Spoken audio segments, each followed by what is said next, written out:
El fiscal general Jorge Díaz renunció ayer a su cargo tras ejercerlo por más de 9 años, habiendo asumido en 2012. Díaz ya había decidido renunciar en 2020, aunque tenía su mandato hasta 2022, pero no lo hizo en ese momento por no tener fiscal adjunto. Juan Gómez será el reemplazante interino hasta que el sistema político defina un sustituto definitivo. El ciclo está cumplido, las tareas asignadas han sido cumplidas y en definitiva es hora de cerrar este ciclo. Conocida la decisión tomada por Jorge Díaz, llegaron las repercusiones. Vamos a recibir en nuestra entrevista central a Gustavo Subía, diputado por el Partido Colorado, fiscal retirado y ex vicepresidente de la Asociación de Fiscales. Diputado Subía, buenos días, ¿cómo le va? Buenos días, señor. Bien, a la orden. Muchas gracias por atendernos. Tengo un retorno muy fuerte que me impide conectar mis propias ideas. Bueno, vamos a ver si el retorno ayuda, ahora que se lo están bajando, a que conecte sus ideas. Doctor Subía, vamos a comenzar para darle contexto a esta entrevista. Usted, como decíamos, fiscal retirado. ¿Cuánto tiempo fue usted fiscal mientras Jorge Díaz fue fiscal general? Y yo me aparto en el 2018, estamos a 2021, 3 años menos, réstele a Díaz 3 años, estamos en 6 años que compartimos yo como fiscal, él como fiscal general. ¿Y usted qué balance hace de su tiempo con Jorge Díaz como jefe o fiscal general o fiscal de corte? Bueno, entonces comenzamos por la historia personal, digamos sí. Así. Yo con el doctor Díaz trabajé, él como juez y yo como fiscal, así que en un plano de igualdad, en la ciudad de Maldonado durante 2 años, allá por el 2005 aproximadamente, puedo tener error en los años.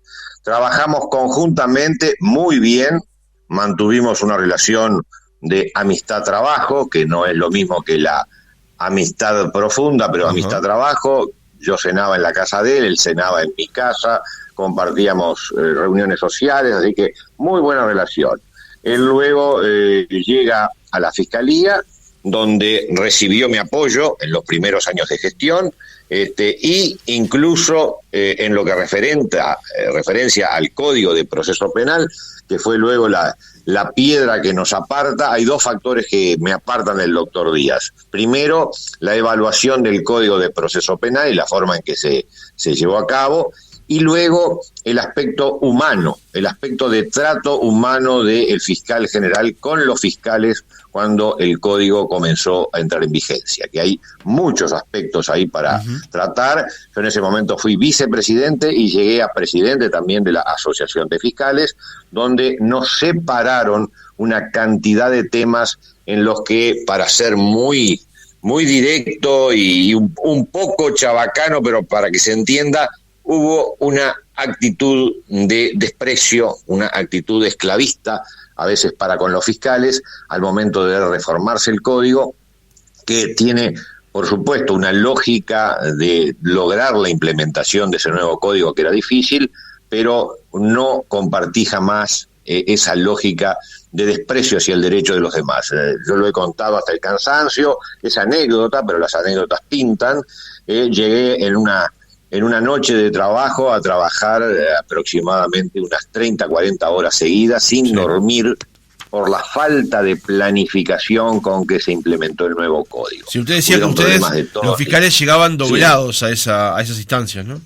No, tuvimos lamentablemente un caso, muchos dirán, bueno, está explotando una situación humana, no es mi intención explotarla, pero son las perlas que pintan una situación.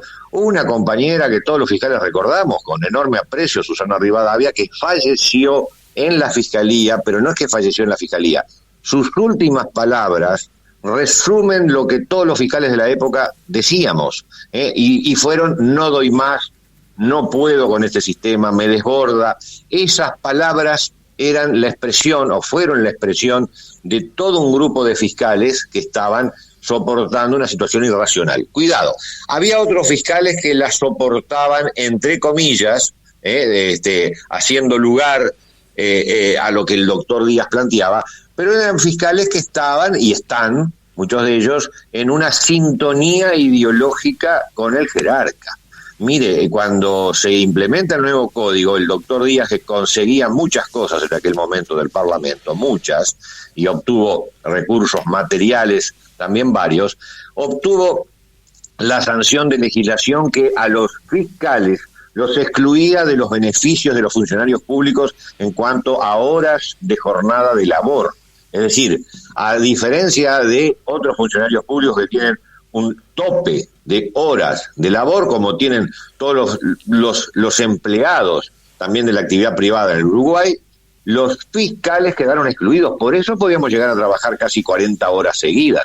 Pero además, grandes problemas, ahí ya tuve problemas muy directos con la Fiscalía General en cuanto a los medios técnicos que se ponían a la orden de los fiscales para conectarse con el sistema judicial, e incluso se me inició un sumario por mi forma de ser, de hablar, tratar de hablar lo más claro posible, referente a la falta de conexión que había con el Poder Judicial por los medios electrónicos a nuestra disposición para solicitar órdenes de allanamiento, que llevó en un caso puntual a que un delincuente estuviera más de 4 horas rodeados por la policía, la orden de allanamiento no llegaba por esa falta de coordinación que existió en todo el código, y el delincuente terminó fugando. Yo lo dije en un medio de prensa y se me inició un sumario administrativo por haberlo dicho. Sí, eso fue en marzo del año 2018.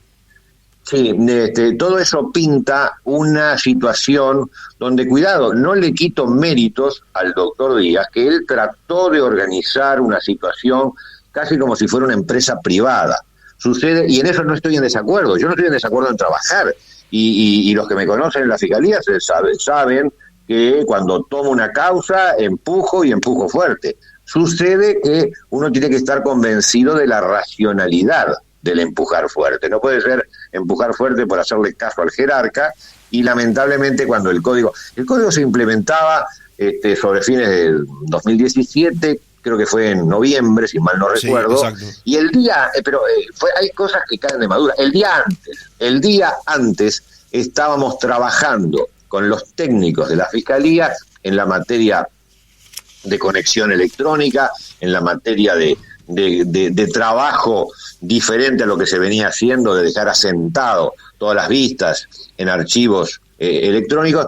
El día antes se estaba dando cursos a los fiscales y había cantidad de cosas que no se entendían y que no funcionaban. Eso pasó. El propio doctor Díaz lo ha asumido, de que se hizo un esfuerzo muy grande, lo cual no está mal si uno siente que comparte y que hay un trato de respeto hacia el fiscal. Yo estuve muchos años siendo jerarca en las distintas fiscalías del país que pasé, y el trato de respeto hacia el subordinado es importantísimo, sobre todo en la tarea que desarrolla un fiscal, que tiene que ser en equipo y que tiene vamos a decirle, un adversario muy claro, que es el delincuente. Entonces, esa falta de respeto, esos acontecimientos que se me están ocurriendo ahora, hay miles. La Asociación de Fiscales de la época presentó ante el Ministerio de Trabajo, hizo denuncias ante el Parlamento, denuncias también por una situación, y le termino en un minuto, que yo la defino de la siguiente manera. El doctor Díaz se impuso a sí mismo, y también por acuerdo con el gobierno de la época,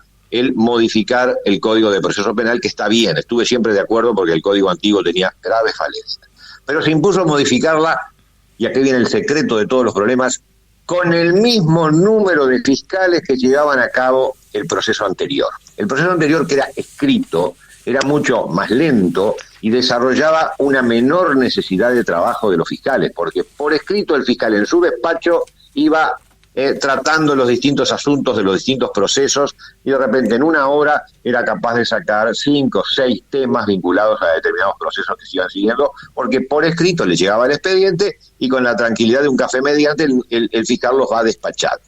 El proceso oral es completamente diferente. Implica que el fiscal se tiene que trasladar al juzgado, entonces de repente un solo tema, un solo proceso, le puede llevar un par de horas en la más rápida de las hipótesis. Entonces, lo que antes en una hora se hacían 5 vistas, ahora con el nuevo sistema, de repente, una sola vista le lleva 2 horas. Entonces, se requería mucho más gente. Es imposible que no lo haya visto eso el doctor Díaz, como lo vimos tantos y se lo dijimos, primero hablando bien, y luego en un enfrentamiento muy fuerte que hubo allá a fines de 2017 y principios de 2018. Entonces, bien, no se tomó en cuenta el número de fiscales, se quiso sacar el código a como fuera, y fue una situación desastrosa que todavía se vienen pagando las consecuencias. Antes de profundizar sobre el código, que tiene mucho para discutir, usted hablaba del trato humano, está esa cuestión de esa investigación administrativa que se inició en el marzo del año 2018, retirado usted de la Fiscalía y con Jorge Díaz continuando como fiscal hasta el día de ayer, ¿hubo trato nuevamente? ¿Se volvieron a encontrar? ¿Se volvieron a hablar? ¿Volvieron a cenar? A cenar no, a cenar y almorzar no. Nos vimos sí en el Parlamento, en oportunidad de que el doctor Díaz compareciera en una comisión de presupuesto, en donde yo hice uso de la palabra, hice un interrogatorio extenso del doctor Díaz, y luego nos encontramos, sí, en los pasillos del Parlamento, donde tuvimos un trato normal, probablemente un poquito picadito, pero dentro de la normalidad que implica el picadito, intercambiamos algunas chanzas irónicas, probablemente, pero con un trato humano normal, correcto, y con saludos a las respectivas familias al terminar esa dicción. Así que el trato a Díaz, yo en lo personal repito, y a veces mis compañeros fiscales me pegan por decir esto, pero lo digo de corazón, y en lo personal tengo respeto hacia la persona de Jorge Díaz. Sucede que él quiso implementar un sistema donde la capacidad de trabajo de los fiscales fue enormemente explotada, lamentablemente tengo que usar esa palabra, los fiscales no daban abasto y siguen hoy con enormes dificultades. ¿Por qué? Y porque se quiso sacar un código con un número de funcionarios que tendría que haberse por lo menos duplicado o triplicado. No lo pudo hacer porque justamente una de las ventajas para vender, en el buen sentido de la palabra digo vender, para publicitar el código, es que no se iban a necesitar más fiscales, y ahí cometió un gravísimo error de planificación, un gravísimo error estratégico, y se puso en contra por lo menos a la mitad o más de los fiscales del país, fiscales que luego a muchos de ellos fueron sometidos a sumario, fueron sometidos a investigaciones administrativas, a descuentos de su sueldo, y que los obligaron a accionar ante el Tribunal de lo Contencioso Administrativo, que en numerosísimos casos le dio la razón a los fiscales e incluso obligó a la Fiscalía de Corte a pagar cifras millonarias por haber trabajado en disonancia con la carrera de esos fiscales, haberle obstaculizado la carrera a varios fiscales. Bueno, lo que ha generado un panorama que en la Fiscalía no se conocía. Muchos dirán, bueno, Díaz intentó poner orden y por eso los fiscales se quejaron. Tengo que contradecir esa opinión. Lo que yo digo es, Díaz intentó sacar el código a como fuera, y las personas están siempre presentes, sobre todo cuando son los compañeros de trabajo, no se toman en cuenta, y yo por eso hoy estoy soñando y estoy pidiendo que el próximo fiscal de corte sea de las propias filas del Ministerio Público, que sea fiscal, porque Díaz era juez. Diputado Subía, buenos días, Roxana Pérez lo saluda. Justamente le quería hacer esa consulta porque ante su experiencia y ante la renuncia, sorpresiva del fiscal de corte, ¿cómo debería ser el perfil del próximo fiscal de corte? Bueno, el perfil tiene que ser primero una persona activa, una persona que eche para adelante, pero que a la vez respete. Díaz tenía las condiciones de activo, de echar para adelante, pero no respetó al resto de los fiscales. En lo personal, mi relación se fue deteriorando quincenalmente a partir de la implementación del código por ese no respeto. Así que tiene que ser una persona con capacidad de echar para adelante, una persona con energía para enfrentar los delincuentes, ideológicamente o filosóficamente, como quiera llamarlo, tiene que ser un fiscal que vea en el delincuente una persona que hay que sancionar. No podemos seguir con una mentalidad de comprensión al pobrecito y de comprensión al delito y que la víctima sea la que pague los platos rotos. No puede ser, hay que cambiar ese perfil, que ahí tenemos todo un componente ideológico que, si diera el tiempo, el otro día en el Parlamento tuve oportunidad de interpelación de ministros de expresarme. Muchas veces al delincuente no se lo quiere perseguir en forma porque hay una especie de justificación del delito a partir de situaciones sociales, de situaciones también políticas, a veces que han existido filósofos, repito, no me voy a extender, pero le doy un pantallazo, filósofos como Foucault, que han justificado el delito como una expresión de la conquista social y de la lucha política. Bueno, ahí tenemos todo un merequetengue muy complejo y a mi juicio un fiscal no puede participar de ese tipo de ideologías. El fiscal tiene que combatir el delito y poner todo lo que va de él para poder hacer ese empuje. Y hay fiscales en la interna que entran dentro de esos parámetros, no me pregunten nombres porque no los voy a dar, pero hay fiscales que tienen esas características y que deberían de ser obviamente evaluados en forma para poder tener un próximo fiscal de corte de la pertenencia a las filas de la Fiscalía. Ahora, antes de pasar a un posible sustituto, vamos un poco más para atrás en el tiempo, para darle orden al reportaje. Ayer el doctor Díaz destacó en su conferencia de prensa la instrumentación de una cuestión llamada las instrucciones generales. El nombre ya nos dice mucho, pero ¿qué es? ¿Cómo funcionan? ¿Y cómo fueron recibidas por los fiscales esas instrucciones generales, doctor Subía? Le voy a poner un ejemplo. Creo que lo mejor para pintar las instrucciones generales es un ejemplo. Hay una instrucción general que yo ayer en el Parlamento justamente hablé, se llama la número 10, que es la instrucción general que establece cómo se debe llevar a cabo el proceso abreviado. El proceso abreviado, que es el 87% de los procesos en el Uruguay, es decir, es mayoría absoluta, tiene como característica que el defensor y el fiscal acuerdan, negocian, insisto en la pronunciación de estas palabras para que ustedes tengan la idea que ya por supuesto deben de tener, acuerda o negocia entre el delincuente y el fiscal cómo va a ser el trámite, y si el delincuente o la persona imputada, vamos a ser más prolijos, la persona imputada acepta los hechos que el fiscal le dice que tiene en su poder, automáticamente se hace la firma de un escrito de una carilla, a ver si me siguen, una carilla, aunque sea para un delito de repente gravísimo, se lleva ante el juez y el juez en un 99% de casos la homologa y esa persona pasa a cumplir la sentencia en la forma que fuera. Ya el proceso abreviado, al sentir uruguayo de lo que es la justicia, le rechina, porque puede en una hora organizarse ya un juicio y darlo por culminado, llevándose luego ante el juez ese papel firmado por el indagado. ¿Por qué rechina? Porque en esa negociación de una hora no se hace prueba ninguna.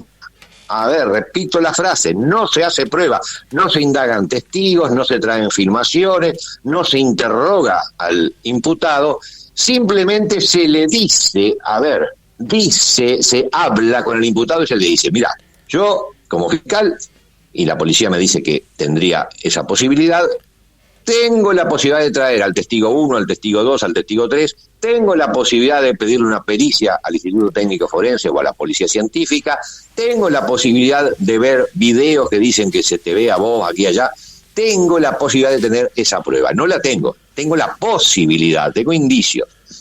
El imputado, informado de eso, y siempre por un mecanismo dialéctico, dice, bueno, puede ser cierto, en fin, a ver, ¿qué me ofrece fiscal? Mira, yo te ofrezco tal tipo de imputación de delito con tal tipo de condena, y empieza ahí una discusión, regateo entre el fiscal y el indagado y el defensor, que, repito, termina en un porcentaje muy alto con una aceptación de las dos partes. Ajá. Una baja la pena, el fiscal, y la otra acepta los hechos. Bien. Eso es en el código. Viene una instrucción general, por ejemplo, que era voy a la pregunta que ustedes me hacían, la instrucción número 10, y dice, ¿cómo se lleva a cabo esa negociación? Utiliza la instrucción número 10 la palabra negociación, con lo cual es muy honesta, perfecto, pero nos da la pauta de lo que representa un juicio en el Uruguay al día de hoy. ¿Y qué se negocia? Es decir, ¿qué se da o se quita? Se negocia, primero, la figura delictual que se le imputa a la persona. A ver si nos entendemos. Se negocia si fue un copamiento, fue una rapiña, fue un hurto, pero no es que se llega a la conclusión de que fue tal cosa, se negocia. Entonces yo como fiscal le digo, mirá, lo que vos hiciste fue un copamiento. Y la otra persona dice, no, yo te acepto un hurto, no te acepto un copamiento. Bueno, no, entonces transamos en la mitad, transamos en una rapiña en lugar de un copamiento. y la instrucción general dice que eso se debe de hacer. Luego la instrucción general dice que la pena también, por supuesto, se puede negociar, pero no solamente descontando un tercio. Si usted descuenta un tercio de un copamiento, es muy diferente a descontar un tercio de pena de un hurto. Claro. Entonces, se está negociando todo. Después se dice la forma en que se va a cumplir, si en prisión o afuera de prisión, también se negocia. Y lo último, que para mí es lo más grave, se dice, por instrucción general, para que vean lo que son las instrucciones generales, son mandatos casi legislativos, no administrativos. Por eso era la pregunta, porque parecen trascendentes al funcionamiento de Fiscalía. Son brutales. Y la última, la más grave a mi juicio.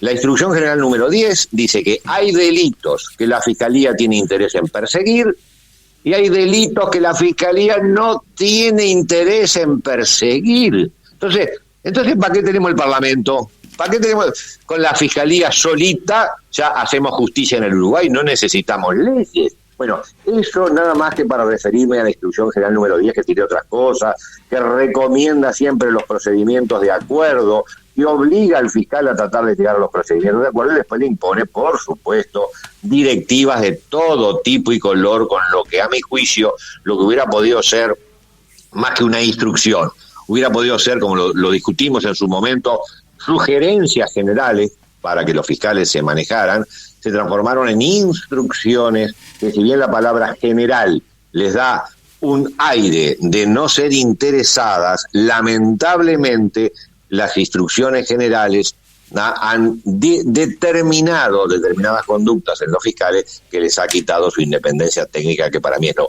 más preciado que tiene un funcionario como el fiscal, independencia técnica para poder actuar en libertad al momento de dictaminar. Ahora, doctor Zubia, ¿usted qué destaca de la gestión de Jorge Díaz como fiscal? Porque le ha tocado instrumentar un nuevo forma de trabajo, un nuevo equipo de trabajo, y por supuesto todos esos nuevos procesos siempre están al referéndum de algún problema. ¿Qué destaca usted del plazo, del tiempo que se ha tomado para trabajar el fiscal Díaz? Destaco la laboriosidad, destaco el trabajo, destaco la inteligencia y me quejo de la falta de humanidad, me quejo de la falta de inteligencia al momento de elegir este sistema del Código de Proceso Penal, porque fue él el que lo impulsó, de la falta de crítica, autocrítica en la forma en que se llevaron a cabo los procedimientos, que algunos no funcionaban y sin embargo se impulsaron, y destaco también como crítica una ideología que está más tendiente o estuvo más tendiente hacia la comprensión social del delincuente y no hacia la persecución efectiva del delito. Cuando usted habla de ideología, déjeme detenerme un segundo ahí, doctor Zubia, cuando usted habla de ideología, ¿se refiere a una cuestión política o, por ejemplo, a un posicionamiento que podemos identificar aquí en Sudamérica con Zaffaroni, por ejemplo? Bueno, todos son posicionamientos políticos. Zaffaroni no es una persona de derecha, estuvo como ministro de Cristina Kirchner, del kirchnerismo, del peronismo, así que obviamente es una persona en la grosera calificación de derechas, izquierdas, que son groserísimas, y la uso nada más que porque es necesario entenderse, para mí es muy discutible todo eso, pero son personas que son proclives a ver al delito como una forma de lucha social. Por eso hoy le cité a Foucault, el francés, que fue muy famoso en la década de los 60, los 50, con una postura completamente diferente de la cárcel, que en muchas cosas tiene razón y muchas cosas no comparto. La gran visión de Zaffaroni, y Díaz es una persona de manifiesta izquierda, tuvo participación en las juventudes comunistas, en la facultad, lo reconocen una cantidad de compañeros de la época y tuvo actividad sindical muy fuerte, así que obviamente con él las chanzas y las bromas ideológicas eran siempre permanentes. Díaz es una persona que tiene una afiliación ideológica hacia la izquierda. Por eso me llamó poderosamente la atención cuando Topolaski dijo que no le conocía afiliación ideológica. Lo leí en una entrevista de hace unas horas. Me caí sobre el sillón diciendo, ¿y esto qué es? Igual la actividad sindical, doctor Zubia, no está circunscripta exclusivamente a personas que sean de izquierda, ¿no? No le entendí la pregunta, perdón. Que la actividad sindical no está circunscripta exclusivamente a personas que sean de izquierda. No, pero la actividad en la Unión de Juventudes Comunistas, UJC, creo yo que no es habitual que la realicen personas de centro o de centro derecha, así que Díaz participó en esas actividades, así que él tiene una afiliación que se la respeto. Cuidado, no es un tema de no respetar, es un tema que esa vertiente filosófica, ideológica, política influye en una cantidad de actitudes, entre otras cosas. En la Fiscalía ha habido un corte entre personas que son políticamente más afines a la figura de Díaz y personas que no eran políticamente afines a la persona de Díaz, porque lo ideológico empezó a tener influencia en las decisiones que se tomaban. Ahí tenemos todo un tema de los concursos para fiscales, que han habido problemas de todo tipo y color, concursos donde lamentablemente yo entiendo que las reglas para esos concursos beneficiaban a determinadas personas que estaban en el círculo directo del doctor Díaz y no a personas que de alguna forma estuvieran fuera de ese círculo. Pero es un tema muy profundo. En definitiva, lo que importa es, hubo una posición ideológica, estamos hablando de las bondades y las críticas que yo le realizaría al doctor Díaz. En las bondades, persona inteligente, persona de trabajo, persona metódica, organizada.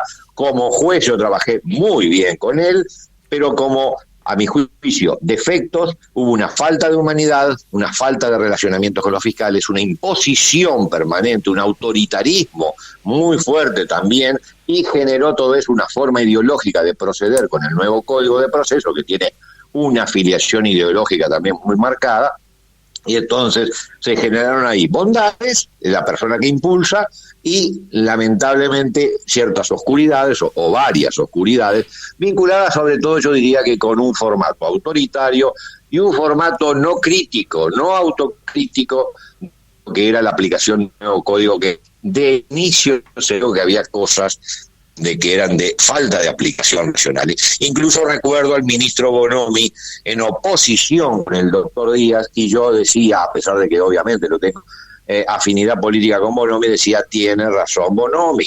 ¿Por qué? Porque Díaz intentó imponer ese nuevo formato de código con una violencia, digamos así, entre comillas, con un forzar estructuras que luego no daban resultados en el combate contra el delito, y así anduvimos en estos años. Ahora la LUC ha hecho reformas importantes, pero faltaría muchísimo.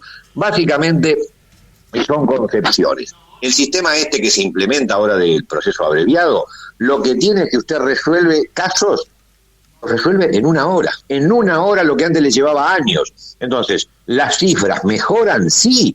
Las cifras son preciosas, porque usted empieza a sacar sentencias a rolete, simplemente con una negociación de 1 hora por tema. Usted en el día saca 5 o 6 sentencias, cuando antes se sacaban sentencias cada mes. Ahora, ¿hay justicia?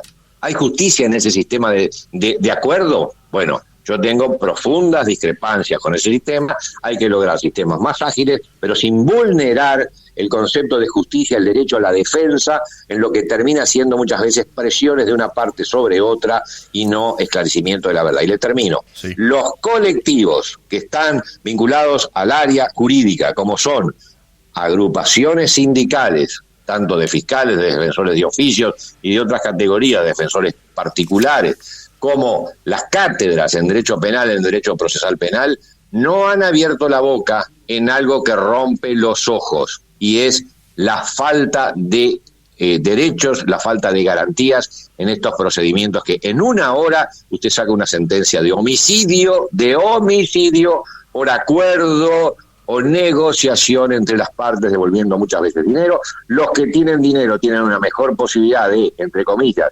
resarcir el daño que los que no tienen dinero, y el resarcimiento del daño viene con la prisión. Y así tenemos ejemplos a rolete de personas con gran capacidad económica que han transado con la Fiscalía, han negociado, lo digo en una buena, no estoy hablando de coimas ni de oscuridades, pero han negociado millones de dólares con la Fiscalía y han obtenido la capacidad de tener una prisión domiciliaria, de repente en una finca de algunas hectáreas nomás, en alguna linda...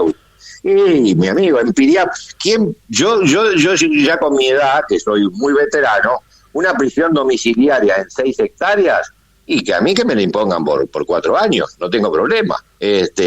Balcedo es un ejemplo.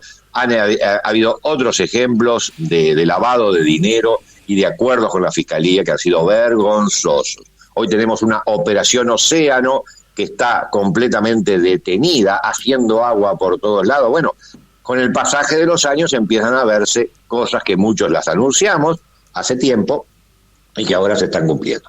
Le termino, a ver, los números son espectaculares. Usted saca sentencias en una hora, entonces los números le mejoran. Todo el mundo está condenado, ya no están aquellos procesados. Pero mire lo que dijo Zaffaroni, ya que ustedes lo citaron. Zaffaroni del proceso nuestro dijo así, la frase es brutal. Antes en el Uruguay había procesados sin condena, que era el problema del código antiguo. Daba muchas garantías, era mucho más justo, pero demoraba. Perfecto. Antes había presos sin condena. Ahora, dice Zaffaroni, hay condenados sin juicio.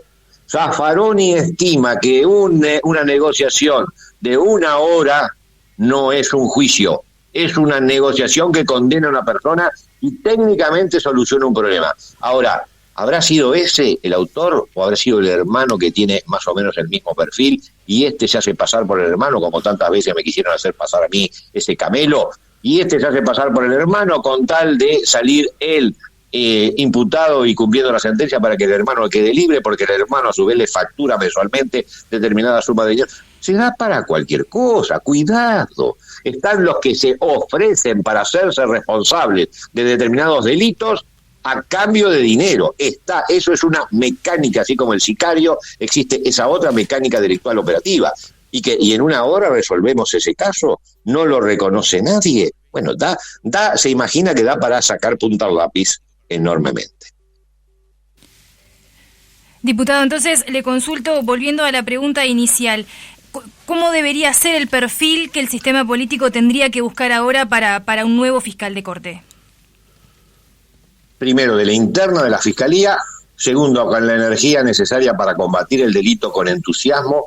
Tercero, no participando de la idea política o ideológica de que los delincuentes son víctimas de la sociedad, más allá de que hay casos extremos donde eso hay que tenerlo en cuenta, por supuesto, pero lo que tenemos básicamente es un profesionalismo del delito y no una víctima de la sociedad, repito, más allá de casos que yo situaría en el orden de un 10%, que son las personas que actúan o delinquen por un estado de necesidad muy fuerte, que habrá que analizar el caso a caso. Así que perfil ideológico de persecución del delito, perfil de capacidad de trabajo y perfil de pertenecer a la interna para tener la experiencia como fiscal y no la experiencia como juez, que es muy diferente a la experiencia como fiscal.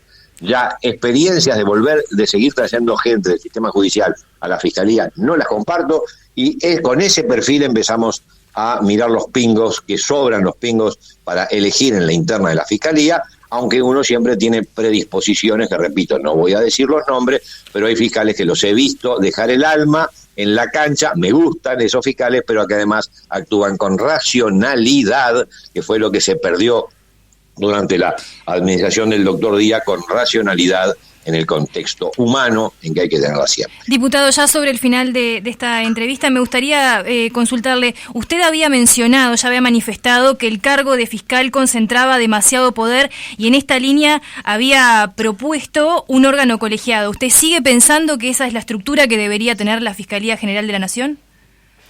Sí. Después del presidente de la República, el fiscal general era la persona que tenía más poder en este país.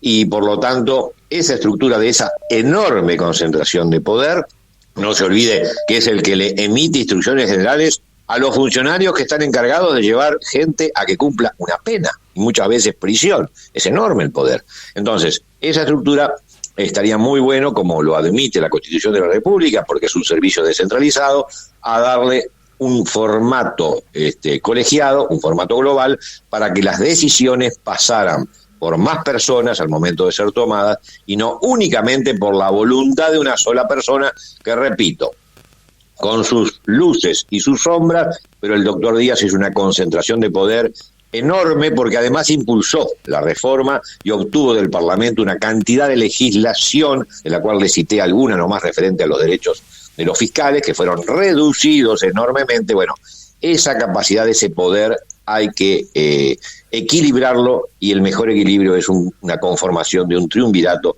para la Fiscalía General. Doctor Zubia, ¿usted estaría dispuesto a apoyar al doctor Díaz como miembro de la Suprema Corte de Justicia?